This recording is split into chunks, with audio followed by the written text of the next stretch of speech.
Ушул жылдын 15 февралында өзүңүздөргө белгилүү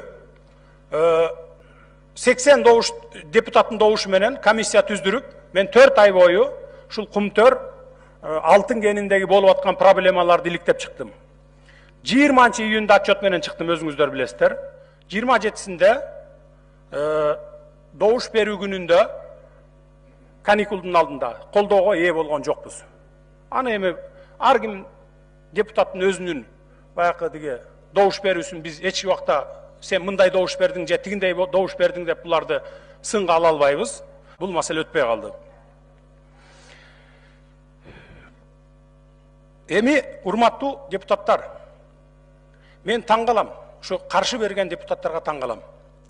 Бүгүнкү күнгө чейин 15 жылдан бери карай 260 тонна алтынды Кумтөрдөн ташып кетип, бизге 1 тонна 400 килограмм алтын калтырыптыр.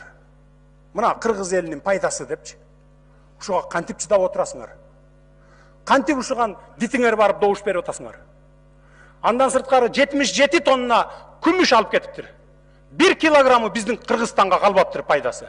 Кайсы бетиңер менен ушуга добуш берип атасыңар? 1 килограммы калбаптыр. 2000 Эми мындайда, урматтуу депутаттар, чындыгындай ачуу болот. Угуп тургула, уккула. Урматтуу депутаттар, танапес саат 4-тен 15 мүнөт өткөнгө чейин танап. Үчүнчү микрофон. Урматтуу төрага, процедура боюнча менин толук акым бар 2 мүнөт сүйлөгөнгө. Андан сырткары 15 мүнөт лидер фракция катары мен толук укугум бар. Менин башымды кесип коюшуңар мүмкүн, но бирок тилимди кесе албайсыңар. Бул менин мыйзамдуу укугум.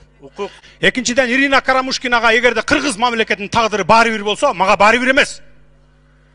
Мен эртеңки кыргыз мамлекетинин келечегин ойлонуп атам. Ошон үчүн, урматтуу Асылбек Шарипович, сиз калыс алып барыңыз. Менин мыйзамдуу укугумду эч кимдин тебелегенге, президенттин дагы, премьер-министрдин дагы, спикердин дагы эч кандай акысы жок. Бул менин мыйзамдуу укугум.